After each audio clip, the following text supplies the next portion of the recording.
So we will go ahead with the remaining few topics of this chapter. In total 3 से 4 छोटे छोटे topic बाकी है, पहले वो कवर करेंगे, फिर 2-3 क्वेश्चंस बाकी है। आज हो गया तो आज, नहीं तो कल ये चैप्टर खत्म हो जाएगा। So let us start with advantages and disadvantages of series combination of cell and parallel combination of cells. So we have seen in detail, अब लास्ट लेक्चर में, लास्ट 2 लेक्चर में हमने इन डिटेल देखा what is series combination of cells and what is parallel combination of cells. तो series combination और parallel combination के दोनों के अपने अपने एडवांटेजेस डिसएडवांटेजेस है। तो first of all we will talk about advantages and disadvantages of series combination, then we will talk about disadvantages of parallel combination. So if you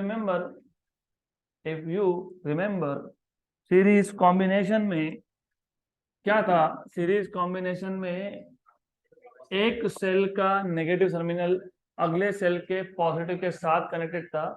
तो when negative terminal of one cell is connected with positive of the next cell, such a combination is said to be series combination. अब just for sake of more clarity मैं यहाँ पे 2 से ज्यादा cell दिखा रहा हूँ। तो we will show more than 2 cells, 3, 4, 5 जितने दिखाने दिखा सकते हो। सिर्फ आइडिया क्लियर होना चाहिए। द आइडिया इज कि हमारे पास सेल्स इन सीरीज है। इसका एडवांटेज क्या है, इसका डिसएडवांटेज क्या है, सब देखते हैं। यू ऑलरेडी नो, अगर हमारे पास इसका वोल्टेज या इसका ईएमएफ E1 है, इसका E2 है, इसका E3 है, व्हाट इज टोटल ईएमएफ? तो ये पहला एडवांटेज है। मैं यहाँ पे कम से कम लिखूंगा, सिर्फ आपको ये पता होना चाहिए advantages. What is the first advantage of series combination of cells? The resultant voltage is algebraic sum of voltages of all the cells. For example अगर 1.5 वोल्ट का 3 सेल है तो टोटल कितना है? 4.5। तो advantage number 1, remember advantage number 1, the resultant voltage, I will not write down, I told you कि मैं कम से कम लिखूंगा। the resultant voltage, the resultant EMF is the sum of EMF of all the cells। तो equivalent यहाँ पे जो आता है वो आता है ε1 प्लस ε2 प्लस ε3। मतलब अगर हमको कहीं पे ज्यादा वोल्टेज की जरूरत है, for example I need around 9 volt supply, मेरे पास 1.5 के सेल्स है, 9 वोल्ट का नहीं है, तो मैं 1.5 के 6 सेल लगा दूंगा सीरीज में, तो मुझे कितना मिल जाएगा? 9 वोल्ट। एडवांटेज नंबर 2, जो एडवांटेज भी है डिसएडवांटेज भी है, अगर इसमें से एक सेल खराब हो गया, if one of the cell gets damage, it is easily to find out, identify कि कौन सा सेल डैमेज हुआ, क्योंकि जो सेल डैमेज हुआ वो ओपन सर्किट जैसा काम करता है। सर्किट ओपन होने का मतलब कि अब यहाँ से करंट पास नहीं होगा, क्योंकि ये ब्रेक हो गया, बेसिकली कनेक्शन ब्रेक हो गए। तो if one of the cell gets damage, it is easy to identify कि कौन सा सेल खराब हुआ, और उसको रिप्लेस करना भी इजी है, क्योंकि आइडेंटिफाई कर लोगे। आगे तो 3 दिखाए, सपोज मैंने 50 सेल लगाए होते, तो फिर हम हर एक सेल ढूंढते नहीं बैठेंगे ना कि कौन सा खराब हो गया। तो it is easy to identify and replace.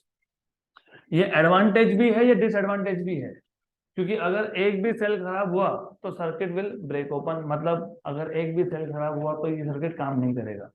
तो ये डिसएडवांटेज भी है। तो उसका जो सेकंड एडवांटेज है वो फर्स्ट डिसएडवांटेज है। तो advantage number 1, resultant voltage is the sum of voltage of all the cell. Advantage number 2, if one of the cell gets damage or broken, it is identify which cell is damaged or broken and it is easy to replace। जो खराब हुआ उठाना, दूसरा लगा देना, हो गया, done. और ये डिसएडवांटेज क्यों बन जाता है? Because if one of the cell is broken, अगर एक भी सेल गया तो circuit will not work now, because circuit is open now. तो ये डिसएडवांटेज भी है। सिमिलरली पैरेलल कॉम्बिनेशन में एडवांटेज ये है कि अगर आपके पास पैरेलल में 10, 15, 20, 50 कितने भी सेल लगाओ, बाय द वे अभी आज तो बेस्ट एग्जांपल है, आज हमारे पास इलेक्ट्रिसिटी नहीं है, तो बैकअप के लिए हम क्या यूज करते हैं? Batteries, of course inverters and batteries, लेकिन बैकअप कौन देता है? बैटरी। तो बैटरी हम जो यूज करते हैं नॉर्मली इन्वर्टर्स के साथ, वो होता है 6 सेल बैटरी। राइट। तो अगर वो 6 सेल पैरेलल में होते हैं नॉर्मली, अगर उस 6 में से एक हाथ सेल खराब हो जाए तो होगा इतना कि बैकअप कम हो जाएगा। जहाँ पे 4-5 घंटे का बैकअप मिलना चाहिए वहां पे आपको कम मिलेगा, 3 घंटे 3.5 घंटे। और एक सेल गया तो बैकअप और कम हो जाएगा, और एक सेल गया तो बैकअप और एक कम हो जाएगा। तो ये जो पैरेलल में लगाते हो, इसमें एडवांटेज ये है कि एक हाथ सेल डैमेज हो भी गया तो कोई फर्क नहीं पड़ता, you will still see that the battery is still working. So if one of the cell gets damaged, the circuit is not break open, it will still work. ये एडवांटेज है, रिमेम्बर दिस। और जब आपके laptop के battery वगैरह खराब होते हैं, मतलब पुराने हो जाते हैं, तो बैकअप क्या हो जाता है, कम। तो बैकअप कम क्यों होता है, क्योंकि वो अगर 4 सेल बैटरी है तो उसमें से 1-2 सेल गए, और 1-2 सेल है जब तक है तब तक चलेगा, जिस दिन गया तो गया। Okay, by the way can you please turn off the fan पीछे का, आज का दिन बंद रखो, थैंक यू। हाँ नहीं, लाइट लाइट नहीं, इलेक्ट्रिसिटी नहीं, लाइट तो है, इलेक्ट्रिसिटी नहीं है। अरे अभी साइंस के स्टूडेंट थोड़ा थोड़ा सीखते जाओ। अभी आज वही सीखना है कि बिल कैसे कैलकुलेट करोगे, इलेक्ट्रिसिटी का बिल, जिसको एनर्जी बिल बोलते हैं बाय द वे। अब ये एडवांटेज है, और एक डिसएडवांटेज भी है। इधर एडवांटेज क्या था कि जितने ज्यादा सेल लगाओगे उतना वोल्टेज क्या होगा, बढ़ते जाएगा। यहाँ वो डिसएडवांटेज है, पैरेलल में तुम कितने भी सेल लगा दो वोल्टेज सेम रहता है। अगर 2-2 वोल्ट के तुमने 2000 भी लगा दिए तो भी आउटपुट पे आपको 2 ही वोल्ट मिलेगा। तो this is the disadvantage, that increasing the number of cell does not increase the output voltage. तो उसका जो वोल्टेज जितना प्रोड्यूस हो रहा था उतना ही होगा। तो आप 2 सेल लगाओ या 20 लगाओ या 200 लगाओ या 2000 सेल अप्लाई कर दो, you still get the same output voltage. ये डिसएडवांटेज है। तो दोनों का कम से कम एक एक एडवांटेज, एक एक डिसएडवांटेज पता होना चाहिए। यहाँ का एडवांटेज रिजल्टेंट वोल्टेज और EMF is the sum of voltages of each cell. दूसरा advantage, even if one of the cell gets damage it is easy to identify and replace. और ये डिसएडवांटेज भी है, if one of the cell gets damage then the circuit is break open, मतलब the circuit will no more work. Going to parallel, advantage number 1, if one of the cell gets damaged doesn't make any difference, the circuit will still work. और disadvantage number 1, doesn't matter how many number of cells you are putting, तुम कितने भी cell डाल दो इसमें, the output voltage will be the same. So increasing the number of cell does not mean increasing output voltage, it will produce the same voltage, right? तो यही हमारा topic बाकी था। अब types of cell, so there are 2 types of cell, there are 2 types of cells, एक को बोलते हो प्राइमरी सेल, एक को बोलते हो सेकेंडरी सेल। प्राइमरी सेल और सेकेंडरी सेल में एक बेसिक डिफरेंस है, जो प्राइमरी सेल्स होते हैं वो रिचार्जेबल नहीं होते हैं, they cannot be charge again, they cannot be charge, cannot be charge again, और कैनॉट बी रिचार्ज। और ये पहला कौन सा टाइप का है, प्राइमरी। तो primary cells cannot be charge again, तो ये प्राइमरी सेल है। और सेकेंडरी सेल जो होते हैं they are rechargeable cells, secondary they are rechargeable cells, तो they are rechargeable cells, clear. Then अब क्योंकि ये रिचार्जेबल नहीं है, दे आर नॉट रिचार्जेबल, मतलब यूज एंड थ्रो है, एक बार यूज करो डन, तो they can be use only once, they can be used only once, and here यहाँ पे they can be reused, so they can be reused। then इसका advantage है ये लो कॉस्ट सेल होते हैं, और ये थोड़े से महंगे होते हैं, हाई कॉस्ट होते हैं। देन और डिफरेंस आप क्या बता सकते हो, there are still some more differences, for example This kind of primary cells cannot take heavy load, so cannot be used for heavy loads, cannot be used for heavy loads, and they can be used for heavy loads. For example, simple example, अभी आज हमारे पास बहुत सारे best examples है, electricity नहीं है, तो फिर अगर मैंने बोला कि मुझे फैन चलाना है तो मैं प्राइमरी सेल पे नहीं चला सकता क्योंकि fan uses much more energy, लेकिन मुझे रिमोट चलाना है तो मैं सेल पे चलाता हूँ, ये प्राइमरी सेल है, ये यूज होगा, और ये सिर्फ 1 वोल्ट से 10 वोल्ट की रेंज में आता है, मैक्सिमम 15 वोल्ट। तो this is something that you use and you throw it, it cannot be used for anything more than a remote control, remote control से ऊपर इसका यूज नहीं है। हाँ, तो ये बहुत बहुत लाइट लोड के लिए काम में आता है, very low, this are primary cells. लेकिन बैकअप के लिए आपको इन्वर्टर्स के साथ हेवी लोड का बैटरी लगाना पड़ता है। सो दो सेल्स, उसको बोलते भी है लीड एसिड सेल। अच्छा हुआ, नेक्स्ट पॉइंट आ गया, एग्जाम्पल, एग्जाम्पल ड्राई सेल्स। अभी कभी देखा है क्या ये छोटे 10 रुपए के सेल में, कभी देखा है खोल के पानी भरते हुए, देखा है उसको? नहीं भरते ना पानी, नहीं तो I will try to put water inside, they are dry cells, they do not use any liquid. तो ड्राई सेल्स नॉन रिचार्जेबल होते हैं, उसको रिचार्जिंग नहीं होता। और अगर अभी छोटे सेल रिचार्जेबल आते हैं वैसे, बट वो that is some different material, and remember वो महंगा होता है। अगर ये एक सेल 10 रुपी 15 रुपी का है तो वो एक सेल 100 150 का आता है, गुड क्वालिटी, और उसका भी लाइफ है, you can not just keep on using it again and again, एक नंबर ऑफ टाइम्स यूज होता है, उसके बाद वो भी काम नहीं करेगा। तो dry cells are examples of primary cells and lead acid cells. तो ये जो लीड एसिड बैटरी की बात करते हो, आपके घर में, इन्वर्टर्स में, गाड़ी में, ट्रक्स में, कार्स में, ये सारे के सारे लीड एसिड बैटरीज होते हैं। लीड एसिड बैटरी क्यों बोलते हैं? क्योंकि उसमें लीड एसिड सेल है, 6 सेल है, उसमें क्या है? एसिड है, राइट, और क्या है? लीड का रॉड है। तो वो केमिकल रिएक्शंस जो होते हैं वो रिवर्सिबल होते हैं, क्योंकि एनर्जी कैसे प्रोड्यूस होगा? Because of chemical reactions.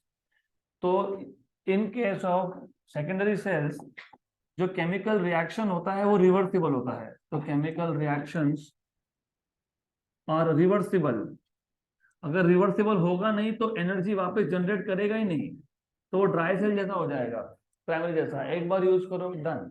एक बार रिएक्शन हो गया, वो रिवर्स नहीं होना, मतलब वो सेल वापस से यूज नहीं होना। तो यहाँ पे ये जो प्राइमरी सेल है, इसमें केमिकल रिएक्शंस क्या है? इरिवर्सिबल है, केमिकल रिएक्शंस आर इरिवर्सिबल।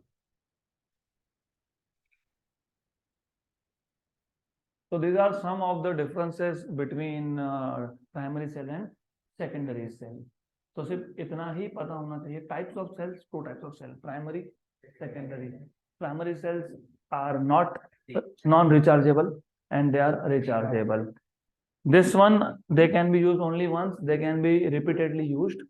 ये लो कॉस्ट है, वो हाई कॉस्ट है। ऑफ कोर्स ये लाइट इन वेट होते हैं और वो हेवी होते हैं, वो भी लिख सकते हो, दे आर लिटिल हेवी, और उसमें एसिड यूज होता है, दैट इज लिटिल डेंजरस। तो वैसे हम लोग डाइल्यूट यूज करते हैं उसको, we do not use it in very concentrated form. Then they are used for, they cannot be used for heavy loads and they can be used for heavy loads.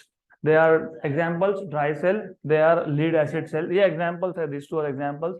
In this case chemical reactions are irreversible, क्योंकि chemical reactions energy generate करता है, तो यहाँ पे chemical reaction irreversible है, वहां पे chemical reaction reversible है। अब आपके बुक में और एक नाम बोला है, फ्यूल सेल। फ्यूल सेल क्या है? वो सेकेंडरी सेल ही है। और फ्यूल सेल कहाँ यूज है? मोस्टली व्हीकल्स में। आपको पता होगा, सुना होगा, हाइड्रोजन कार, सुना है? हाइड्रोजन, हाइड्रोजन कार में क्या होता है? हाइड्रोजन सेल यूज होता है, मतलब एसिड की जगह पे क्या होता है? हाइड्रोजन। तो those cells are called as fuel cells, जिसमें you will use hydrogen as a fuel.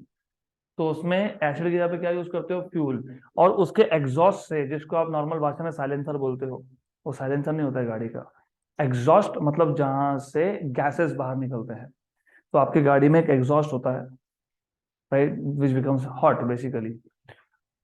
Hydrogen fuel cell गाड़ी में उस एग्जॉस्ट में से 99% प्योर वाटर निकलता है। तो इनफैक्ट आप अगर वहां पे बॉर्डर लगा देते हो, और करते हैं फॉरेन कंट्रीज में करते हैं, उसी को बॉर्डर लगा देते हैं, तो जब गाड़ी चलती है तो वहां से पानी एज अ वेस्ट प्रोडक्ट निकल रहा है, और वही पानी वो पीते हैं बाद में, because that is much more pure than what you can get by an this filter. Water filter से भी ज्यादा प्योर पानी आता है उसमें से। तो those are called as fuel cells. तो फ्यूल सेल्स में क्या होता है? Hydrogen. Then there are solar cell. तो solar cell is something different, but solar cell of course क्या है? सेकेंडरी।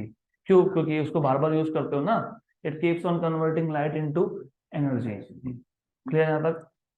गुड। बहुत इजी जो टॉपिक है आज के। तो पहले एडवांटेजेस डिसएडवांटेजेस, मैं यहाँ कुछ भी नहीं लिखूंगा, क्योंकि मेरे को सिर्फ बताना था कि सीरीज कॉम्बिनेशन और पैरेलल कॉम्बिनेशन के एडवांटेजेस और डिसएडवांटेजेस बुक में दिए हैं, उतने ही दो आपको देखने हैं। फिर हमने देखा types of cells, primary, secondary, secondary के टाइप लीड एसिड और fuel cell. Moving to the last but one topic of this chapter, that is work.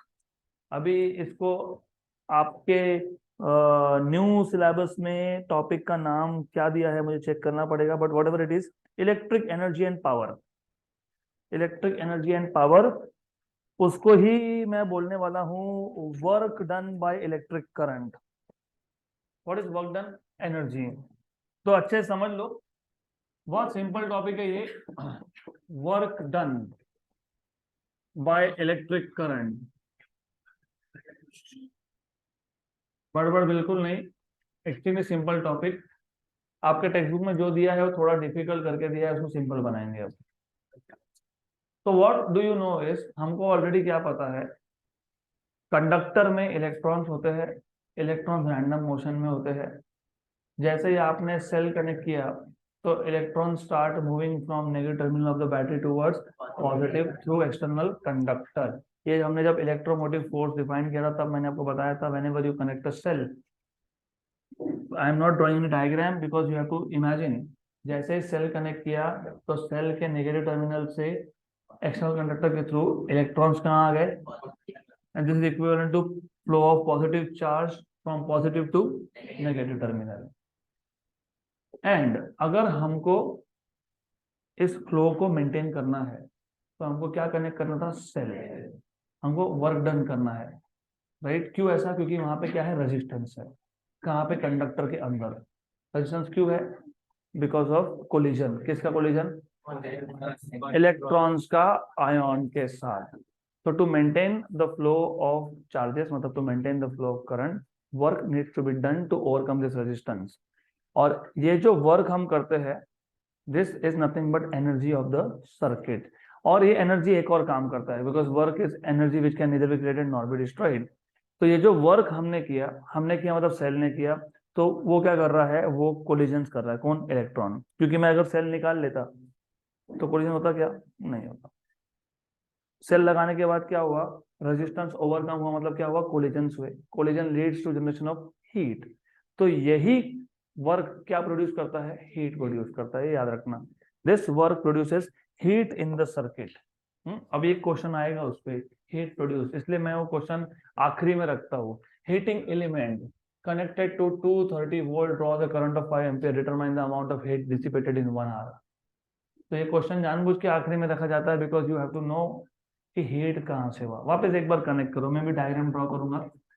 हमारे पास एक कंडक्टर है, कंडक्टर में आयॉन्स है, ions are vibrating and there are free electrons which are performing random motion, क्योंकि अभी तक मैंने cell connect नहीं किया है। तो जैसे ही अगर हम सेल कनेक्ट करते हैं, तो when a cell is connected, when a cell is connected, what happens is negative charges flow from negative terminal of the cell to positive terminal through external conductor. This flow is equivalent to flow of positive charges from positive terminal to negative terminal. But since there is resistance, in order to maintain the flow of charges, मतलब in order to maintain steady current, क्या करना पड़ेगा? Work needs to be done। और ये जो work है कौन supply करता है? Battery, cell. यहाँ तक clear? Now because of this work, Because of this work, electrons gain energy and electrons collide with ions, and this collision leads to heating. So when a cell is connected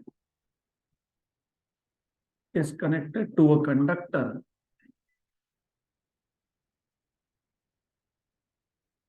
negative charges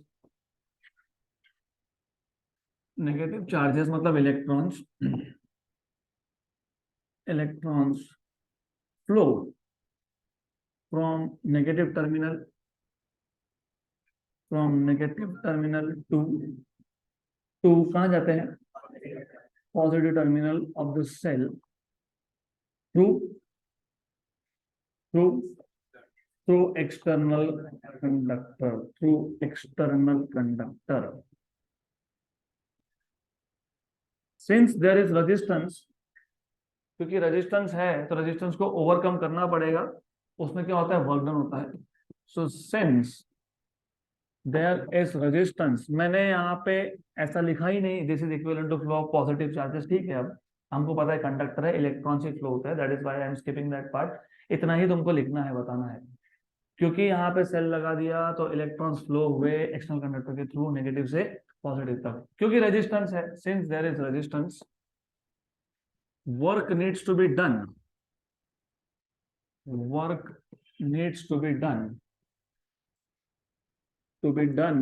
to maintain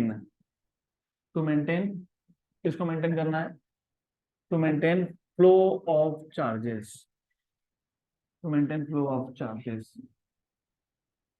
This work appears in the form of collision,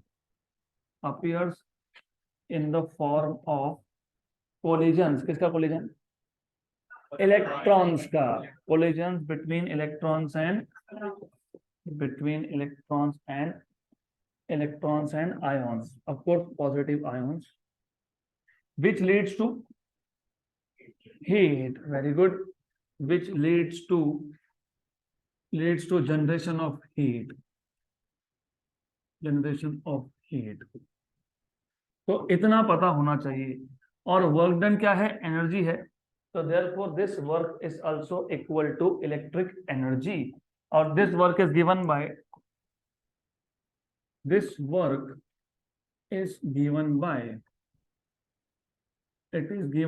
W equal to Q into V, where V is the voltage of the cell, Q is the charge which is flowing. So this work done is Q into V. तो एकदम simplified मैं notes करके दे रहा हूँ, वो जो text book है उसको मत फॉलो करो, इतना समझ लो, अच्छा है, इजी है. This work is given by Q into V, बराबर. But what is Q? हाँ, but what is Q in terms of current? क्योंकि हम लोग जब सेल लगाते हैं तो हम चार्ज तो मेजर नहीं करते हैं, क्या मेजर करते हैं, करंट. तो what is current? Charge upon time. तो but current is charge upon time, therefore charge is current into time. So from equation number 1 and 2, so therefore from equation number 1 and 2, what you have is work done equal to ITV. तो मैं इसको लिखूंगा VIT, easily याद रहता है. VIT college का भी नाम है ना, VIT. हाँ, तो याद रहेगा VIT. तो व्हाट इज, हाँ, VIT कॉलेज का नाम है. It's one of the top most colleges of Pune, of course Maharashtra also. तो अभी याद रखना, what is energy? VIT. What is work done? VIT. What is heat generated? VIT. So this is VIT. This appears as energy and this also appears as heat. So heat generated in the circuit is V into I into T. यहाँ तक clear? पक्का clear? अब ये energy है, ये work है. Something wrong with me? नहीं, सब सही है ना? हाँ, ओके. एनीवेज, तो क्योंकि ये वर्क है, मतलब इसके डायमेंशंस फाइंड करने की जरूरत नहीं है, इसका SI यूनिट फाइंड करने की जरूरत नहीं है, क्योंकि work is energy, energy is in joule, और डायमेंशंस क्या होते हैं, M1 L2 T-2. तो SI यूनिट जरूरत ही नहीं थी वैसे, इज जूल.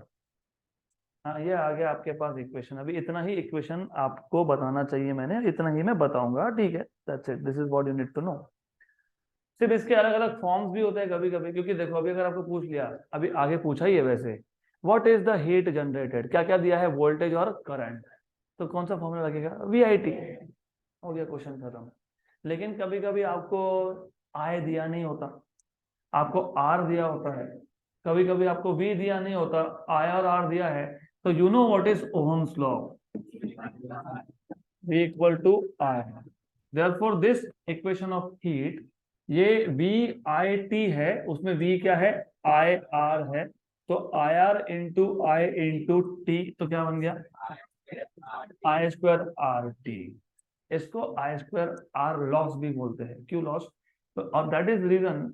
और एक चीज इंपॉर्टेंट है, अभी तो आज मैंने बोला ना, आज तो स्पेशल डे हमारे लिए, सारे एग्जांपल्स यहाँ पे आज है, इलेक्ट्रिसिटी नहीं है ना, नहीं तुम तो अभी अभी देख रहे हो। हम हमारे केस में जब हम 10th 11th में थे, पूरा सैटरडे ये था, सुबह गया 6 बजे, रात के 7 8 से पहले आता नहीं था। क्यों, क्योंकि of course you should know, तब अराउंड 15 20 ईयर्स बैक हमारा पूरा का पूरा इलेक्ट्रिसिटी प्रोडक्शन कोल डिपेंडेंट था, कोयले पे। अभी कोयले का शॉर्टेज है तो बिजली का शॉर्टेज है, और अगर हमको बिजली ज्यादा चाहिए, इलेक्ट्रिसिटी ज्यादा चाहिए, तो फिर दूसरे स्टेशन से मंगाना पड़ेगा, और दूसरे स्टेशन से मंगाते हो तो ये दिक्कत है। क्या दिक्कत है पता है, जब करंट फ्लो होगा तो हीट जनरेट होगा, there is loss of energy.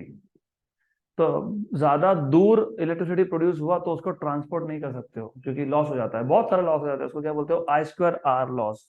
क्योंकि क्या हो गया, ये एनर्जी किस में कन्वर्ट हो गया, हीट में, बिकॉज ऑफ कोलिजन्स, इसको I²R लॉस बोलते हो। तो दैट इज वाई जहां पे इलेक्ट्रिसिटी प्रोड्यूस होता है नॉर्मली वहीं पे कंज्यूम होना चाहिए नॉर्मली।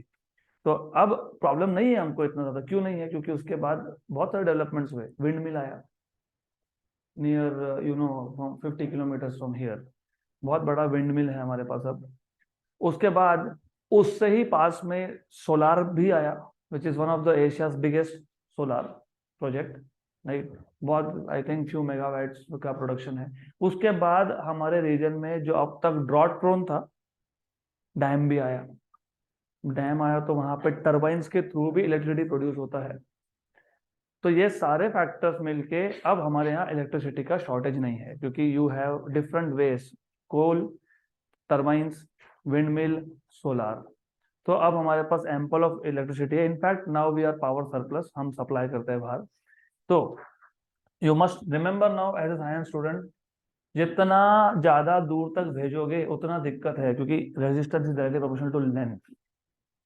ज्यादा दूर तक भेजना है तो length of the wire will be more. यहाँ से 500 किलोमीटर दूर सप्लाई करना है तो लेंथ ज्यादा होगा, लेंथ ज्यादा होगा तो रेजिस्टेंस ज्यादा होगा, रेजिस्टेंस ज्यादा होगा तो हीट ज्यादा होगा, और हीट ज्यादा होगा तो लॉस भी ज्यादा होगा। तो that is called as I²R loss. ये हीट का आपको एक इक्वेशन और मिल गया, ये एक इक्वेशन है, ये दूसरा इक्वेशन है, और एक इक्वेशन मिल सकता है। हमने V के यहाँ पे क्या लिखा, IR, लेकिन हम I के यहाँ पे V/R भी तो लिख सकते थे, है ना, but you can also write down, जैसे मैंने बोला V इक्वल टू IR, तो I equal to V/R। Therefore ये जो इक्वेशन है will be V/R into T, that will be V²/RT। ये भी इक्वेशन है, तो this equation you can also use. तो ये तीन इक्वेशन हमारे बहुत काम के हैं, this is what you can use. Clear, यहाँ तक कॉन्सेप्ट समझ में आया। कॉन्सेप्ट ये है कि जैसे तुमने सेल कनेक्ट किया, मतलब पोटेंशियल डिफरेंस लगाया, चार्जेस मतलब इलेक्ट्रॉन्स फ्लो हुए नेगेटिव से पॉजिटिव, इसलिए करंट क्या है, पॉजिटिव से नेगेटिव, बराबर। लेकिन यहाँ पे रेजिस्टेंस है, रेजिस्टेंस होने की वजह से अगर हमको चार्ज के फ्लो को मेंटेन करना है तो हमको क्या करना पड़ेगा, वर्क करना पड़ेगा। We have to supply energy to electrons. हमने एनर्जी सप्लाई कर दिया, हमने वर्क कर दिया, लेकिन हुआ क्या, वो वर्क से क्या हुआ, कोलिजन्स हो गए, मतलब रेजिस्टेंस ओवरकम हुआ। अगर हम सप्लाई लगाते ही नहीं तो इलेक्ट्रॉन जाते ही नहीं, इलेक्ट्रॉन जाते ही नहीं तो हीट प्रोड्यूस होता ही नहीं, लेकिन हीट प्रोड्यूस हुआ है। तो हीट प्रोड्यूस हुआ तो हमको हीट का इक्वेशन चाहिए, तो हमने जो वर्क किया it appears in the form of heat. तो वो वर्क का फॉर्मूला से भी याद रखना पड़ेगा, it is charge into potential difference into voltage, Q into V, correct. But what is I? Q by T, तो व्हाट इज Q? IT। तो वर्क डन मतलब heat is VIT, but V is IR, तो I square RT, बराबर। But I is also V by R, तो V square by R into T। ये सारे equation है किसके? हीट के, मतलब वर्क के, मतलब एनर्जी के। किसका एनर्जी? सर्किट का एनर्जी। है तो क्लियर? अब हमको फाइंड करना है what is the power consumed या फिर पावर ऑफ सर्किट। अभी अगला टॉपिक आपके टेक्स्ट बुक में क्या लिखा है? पावर ही बोला है, ठीक है, electric power. I will write down power also, power in electric circuit. तो अगला टॉपिक है power in electric circuit. What do mean by power? What is the meaning of power? हाँ, ताकत मत बोलना, पावर है, वो वाला पावर की बात नहीं कर रहा हूँ। इलेक्ट्रिक सर्किट के पावर की बात करो। इन जनरल पावर बता दो, what is in general power? Work upon time, very good. तो जैसे आपने सेल कनेक्ट किया तो क्या हुआ? वर्क डन हुआ। हमने ये नहीं देखा कि कितने टाइम में कितना वर्क हुआ। तो what is the rate at which the work is done? हर एक सेकंड में कितना वर्क हुआ उसको क्या बोलते हो? पावर। तो इधर भी वही है पावर। तो पावर कैसे डिफाइन करोगे? The rate at which, rate मतलब एक सेकंड में कितना, the rate at which work is done is known as power, is known as power, right. तो अब यहाँ पे डेफिनेटली हम power in context of electric circuit बात कर रहे हैं। तो यहाँ पे अगर आपको पावर का इक्वेशन चाहिए तो क्या लिखोगे? वर्क अपॉन, हाँ लेकिन वर्क क्या है? VIT है, अपॉन T है, कैंसल एंड कैंसल, तो T और T हो गया कैंसल, तो क्या आ गया? Power VI। तो this is one equation of power, V into I।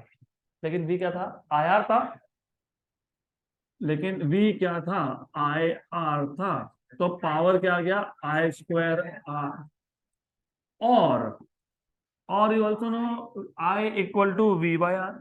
तो I equal to V by R, V by R यहीं पे सब्स्टिट्यूट कर दो। तो P equal to V square by R square into R, एक R cancel, तो V square by, ये भी पावर का इक्वेशन है, राइट। तो पावर के तीन इक्वेशन हमको मिल गए।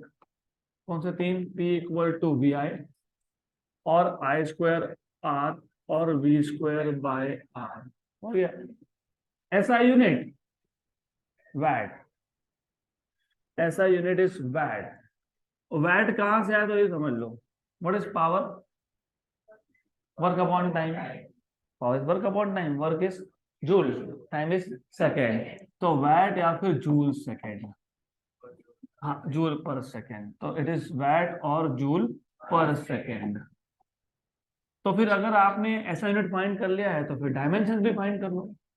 एनर्जी अपॉन टाइम है ना, वर्क अपॉन टाइम है, एनर्जी है m1 L2 T-2 upon time T1, ऊपर जाएगा तो -1, तो क्या हो जाएगा? -3, मतलब m1 L2, ये आ गया पावर, करेक्ट।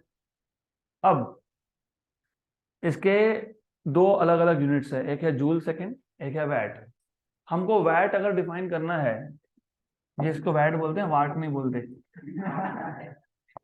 इसको वॉट, वॉट भी कहीं कहीं बोलते हैं, लेकिन दैट वॉट कहीं कहीं बोलते हैं, वो सही नहीं है। It is called as watt. तो ये जो पावर है ये हमेशा वैट में मिल होता है, इसलिए हम लोग बोलते हैं वैटेज। हाँ वोल्टेज ठीक है, वैटेज भी बोलते हैं ना, वोल्टेज रेटिंग भी बोलते हो, वैटेज भी बोलते हो, कितना वैट यूज करता है वो भी देखेंगे। आपके घर का बिजली बिल, मतलब electricity bill, actually energy bill, वो कैसे कैलकुलेट होता है वो भी देखते हैं, वो भी आज समझ में आ जाएगा। एक यूनिट मतलब कितना, दो यूनिट मतलब कितना, तीन यूनिट मतलब कितना। आपके घर में इलेक्ट्रिसिटी बिल आता होगा तो उसको चेक करते रहो, उसके पीछे भी लिखा होता है कितने यूनिट के लिए कितना चार्ज भरना है, कितने के लिए कितना भरना है, आपने कितना यूज किया, 80 यूनिट यूज किया, 100 यूनिट यूज किया। तो वो कैसे कैलकुलेशन होता है वो भी अभी आप देखोगे आज थोड़ी देर में, 5-10 मिनट के अंदर। तो फर्स्ट ऑफ ऑल रिमेंबर, अगर मुझे मुझे अगर 1 वैट डिफाइन करना है, what is power work upon time? 1 watt, power का यूनिट क्या है? पावर का यूनिट क्या है? वैट। तो 1 watt is 1 joule per second. मतलब क्या? If the work is done at a rate of 1 joule per second, एक सेकेंड में अगर 1 ही जूल का वर्क हो रहा है तो क्या बोलोगे? 1 वैट। तो 1 watt is defined as the rate of, if 1 joule of work is done in 1 second, then power is said to be 1 watt. If 1 joule of work is done in 1 second, then what? Then the power is said to be 1 watt. Then the power is said to be 1 watt.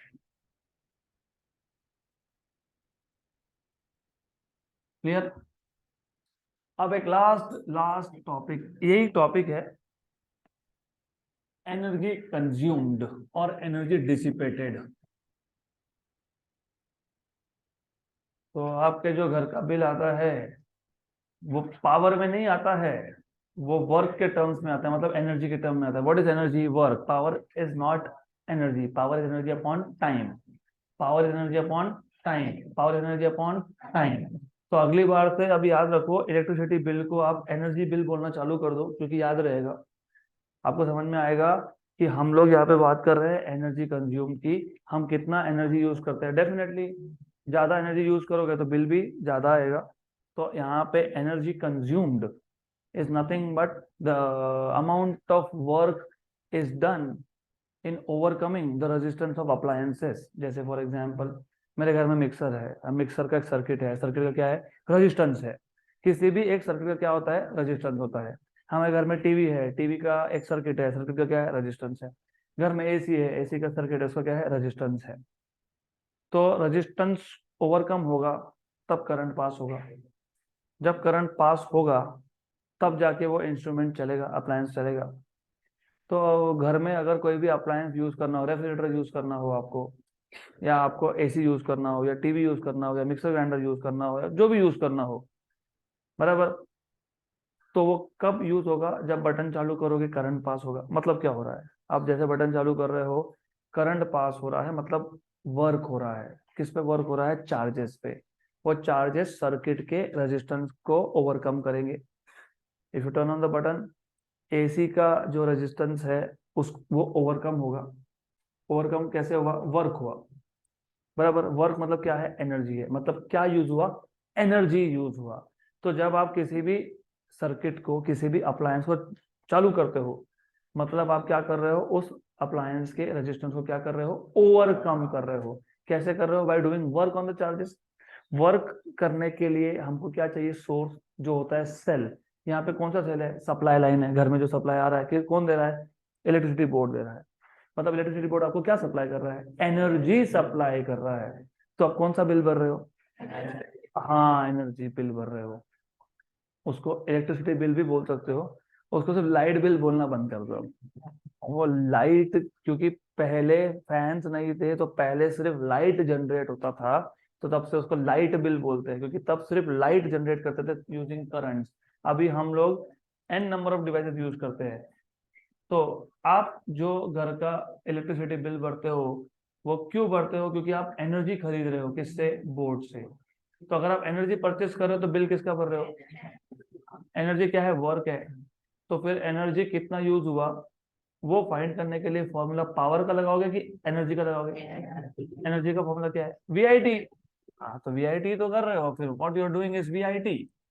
तो remember, energy consumed, याद रखना। Energy consumed, energy consume मतलब work. Energy consume मतलब कौन? Work. तो आपके convenience के लिए मैं नोटेशन चेंज नहीं करूंगा, मैं लिख दूंगा वी आई टी। लेकिन ये वी आई कौन है? ये पावर है। ये वी आई कौन है? पावर है। तो ये क्या है? Power into time. लेकिन पावर तो तुमने अभी बोला वैट, ये क्या है, वैट सेकेंड। ये वर्क और ये W क्या है, वैट है। तो कंफ्यूजन हो रहा है क्या? Yes.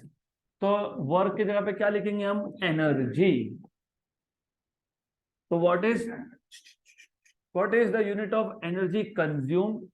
Watt second. Therefore energy consumed is measured in watt second। लेकिन ये वैट सेकेंड बहुत स्मॉल यूनिट है, एक्सट्रीमली स्मॉल। जैसे फॉर एग्जांपल मैंने आपको बोला यहां से मुंबई तक का डिस्टेंस मेजर करो, सेंटीमीटर तो नहीं यूज करोगे, नहीं करोगे ना। हाँ, क्यों? क्योंकि centimetre is very small unit. Kilometre use होगा डेफिनेटली। वैसे ही जितना एनर्जी हम यूज करते हैं, मतलब कोई भी अप्लायंस यूज करता है, उसके लिए watt second is very small unit. तो हम लार्जर यूनिट की बात करते हैं, वैट को किसमें लिखते हैं, किलो वैट में, राइट। और कैलकुलेशन कैसे होते हैं, फॉर एग्जाम्पल अगर आपको पता होगा, अभी तो this time is the best time to give examples. ठंड का टाइम भी है। अगर आपके घर में इलेक्ट्रिकल गीजर्स नहीं है तो हीटर तो होंगे, वो रॉड वाले। हाँ, संभाल के यूज करना। तो एनीवेज, चलो ध्यान दो ध्यान दो ध्यान दो। उसमें अलग अलग रेटिंग्स के हीटर्स मिलते हैं। कोई 500 वैट का भी होता है, कोई 1 किलो वैट का 1000 वैट बोलते हैं, 2 किलो वैट 2000 वैट बोलते हैं। जितना ज्यादा वैटेज लोगे उतना ही हीटिंग जल्दी होगा, करेक्ट। तो वो रेटिंग क्या होता है, 500 watt, 1 kilo watt, 2 kilo watt का मतलब क्या? अगर आप कोई भी एक अप्लायंस लेके आ रहे हो, चाहे वो मिक्सर हो, चाहे वो हीटर हो, चाहे रेफ्रिजरेटर हो, चाहे एसी हो, तो इट मीन्स अगर उन्होंने बोला है कि ये 2 किलो वैट का है, तो उसका मतलब क्या होता है? उसका मतलब ये होता है कि एक आवर में वो 2 kilo watt 2000 watt energy use करने वाला है। एक आवर में कितना, 2000। एक आवर में कितना, 2000। अगर कोई अप्लायंस है जो 1 किलो वैट का है, मतलब वो एक आवर में कितना यूज करेगा, 1 किलो वैट 1000 वैट। कोई 500 वैट का तो कितना यूज करेगा? तो इसको आप वैट को लिखोगे किलो वैट में। तो watt second is a small unit, is a small unit. Therefore, we measure energy consumed. We measure energy consumed in kilowatt hour, right? ये किलोवाट आवर को बोलते हो 1 यूनिट ऑफ इलेक्ट्रिसिटी। मतलब अगर आपके घर का जो इलेक्ट्रिसिटी बिल आया उस पर ऐसा लिखा होगा कि आपने 80 यूनिट्स यूज किया, मतलब आपने 80 किलोवाट आवर एनर्जी यूज किया है। तो 1 यूनिट मतलब 1 kilowatt hour. So therefore, remember this: 1 kilowatt hour is 1 unit of electricity. Is 1 unit of electricity. कुछ कुछ नहीं है ये, जैसे सिंपल सी बात है। क्योंकि सेंटीमीटर छोटा यूनिट है, तो आप 100 सेंटीमीटर को बना के क्या बोल देते हो, फिर मीटर भी छोटा यूनिट है तो 1000 मीटर को बना के क्या बोल देते हो, 1 किलोमीटर। वही तो तुम यहाँ कर रहे हो। आप बोल रहे हो एनर्जी जूल में है, लेकिन जूल मतलब क्या, वैट सेकेंड। ये जूल ही था ना एनर्जी। वर्क क्या है, एनर्जी है, जूल। जूल, लेकिन क्या आया, जूल क्या आया, पावर इनटू टाइम आया, मतलब क्या आया, वैट सेकेंड आया। लेकिन वैट सेकेंड क्या है, छोटा यूनिट है। फिर हमने बोला ये तो बहुत कम यूनिट है, प्रैक्टिकली हम तो बहुत ज्यादा यूज करते हैं, तो फिर हम किस में मेजर करेंगे, किलो वैट आवर में। वैट सेकेंड का मतलब एक सेकेंड में एक वैट यूज होना। 1 किलोवाट आवर का मतलब एक आवर में 1 किलोवाट यूज होना। बहुत ज्यादा यूज होता है तो फिर हम उसको बोलते हैं 1 किलोवाट आवर। तो ये छोटा यूनिट है वैट सेकेंड, वो क्या है, बड़ा यूनिट है। और 1 किलोवाट आवर अच्छा लगता है क्या? मेरा घर का कंजम्पशन 10 किलोवाट आवर है, 20 किलोवाट आवर है, 80 किलोवाट आवर है। लोगों को समझ में नहीं आया।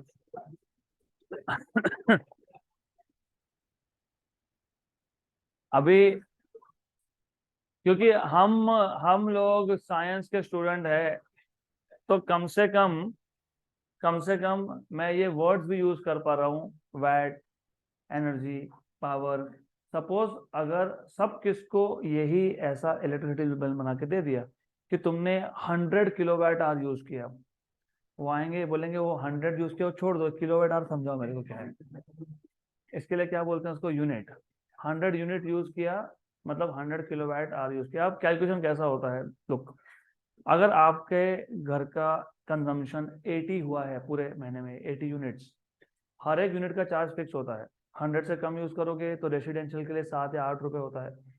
तो basically 80 into 8, 640, plus plus there are fix charges, लिखा होता है उसके ऊपर, इलेक्ट्रिसिटी बिल के ऊपर लिखा होता है, घर पे चेक कर लो, लिखा है उसके ऊपर। वो 200 या फिर 100 150 रेसिडेंशियल के लिए 100 है, 100 रुपीज इज फिक्स्ड, तुम यूज करो मत करो, राइट। वो स्टैटिक चार्जेस रहते ही है, वो 100 रुपये तुमको भरना ही है वो, राइट। तो जितना तुमने यूज किया into cost of each unit which is 8 rupees for residential, 80 into 8 640, और एक्स्ट्रा 100 रुपये भरना है तुमको, तो 740, दिस इज हाउ यू पे एनर्जी बिल, राइट। अब कैलकुलेशंस कैसे होते हैं वो भी समझ लो। अब जब हम बोलते हैं ना कि मेरे घर में 8 फैंस है, 8 ट्यूबलाइट है, तो मेरे को इतना इतना इन्वर्टर लगने वाला है, वो कैसे कैलकुलेट होता है, हर एक फैन का, हर एक ट्यूबलाइट का एक रेटिंग होता है। जैसे फैंस नॉर्मली टेक 500 वैट, मतलब 0.5 kilowatt normally. Tubelight take very small, tubelight तो 20-25 वैट पे चल जाता है। तो दैट इज वाई जब लाइट फिटिंग होता है ना, तब आपको वो इलेक्ट्रिशियन बता देता है कि अरे ट्यूबलाइट तुम बढ़ा दो, कोई दिक्कत नहीं, फैन कम रखो। और एसी रेफ्रिजरेटर बिल्कुल डालना नहीं। क्यों नहीं, वेरी हेवी लोड मशीन्स, तुमने अगर गलती से एसी चला दिया इन्वर्टर पे, चलेगा 2-3 मिनट में सब बंद हो जाएगा। क्लियर यहां तक, पक्का क्लियर, तो सारे कॉन्सेप्ट क्लियर हुए। अब अरे अरे सुन लो, अब हमारे बचते हैं सिर्फ 3 न्यूमेरिकल्स।